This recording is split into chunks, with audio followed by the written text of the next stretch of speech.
everybody, welcome to another episode of Bob's Workshop. Hey, we're going to have a cool week this week. We are making some French rolling pins. And I made several. And I want to show you how the process goes to make these things. Hey, I got a favor to ask for you. I'd love for you to give me some comments in the notes below to see how you're liking my channel. It would really help me out. And I would really like to find out if there's any different projects that you would like me to do in the future. I've got a whole list, but if there's something that you would really like to see, please let me know.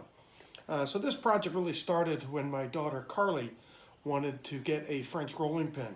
And she said, "Dad, can you make a French rolling pin?" I go, I think I got a pretty well equipped shop, and I think I can make a French rolling pin. So let's get started and I'll show you how to do this. Okay, so let's get this project started. This is a 2" by 2" by 20" piece of rock hard maple. And here I'm just cutting some lines in there with my pencil to measure the center, and you got to mark these centers all the way around, because basically what you're going to do, we're going to cut this thing in half at an angle, and we have to do it 4 times, so it's a iterative process.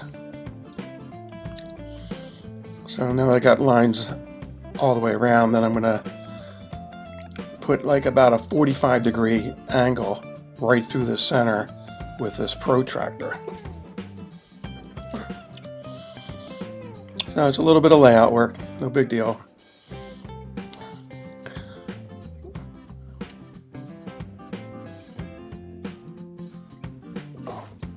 Okay, so the first thing you do, you have to cut it in half at an angle. And then from there, you have to prepare to start the glue up process.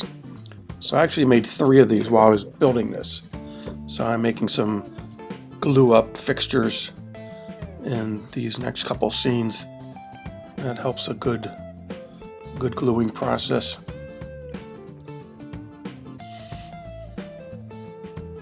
And these are just some of the pieces for the glue fixture. And then I go ahead and glue and nail these together again using my Grex nailer.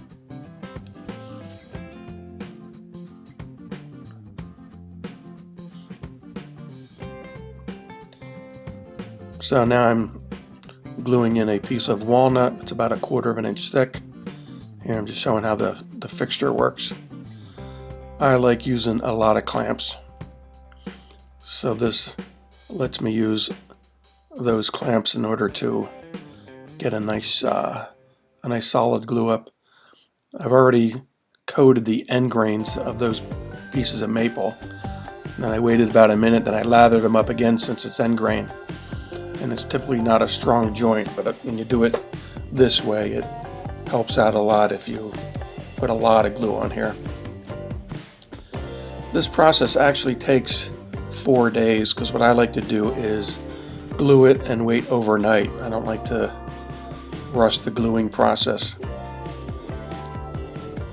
So it actually took 4 days just to do the glue up. And I made 3, and I'm not in a hurry. I'm retired, so I got all the time in the world.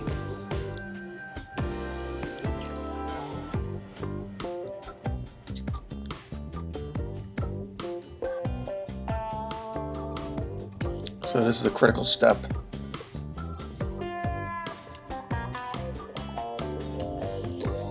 And then here I'm cutting the second cut, and you see what I've done is just I cut the first cut, I turned it upside down and did the second cut. Then you have to do that 2 more times.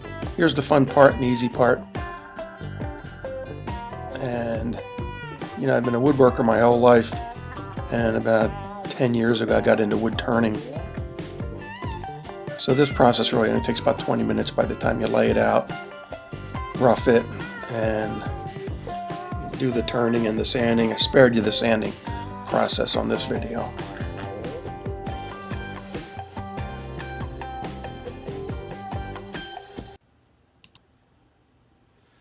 Okay, ready to do the finishing. I skipped the part about the sanding. Again, I'm going to be using the butcher block conditioner from Home Depot. Like I mentioned in the last video, this is a terrific finish for any type of food related items. It's a food safe product. This is made out of mineral oil and carnauba wax and beeswax, and I think a little bit of vitamin E also. So that's all there is to it. Now some French rolling pins have a curve, and we decided to make a straight one. If you can really look, this is actually tiger maple. This is a really, really pretty piece of wood, right? And this is what's called a Celtic knot. Some people call it a Celtic knot. And yeah, I mean, that came out real nice. I'm real happy with that.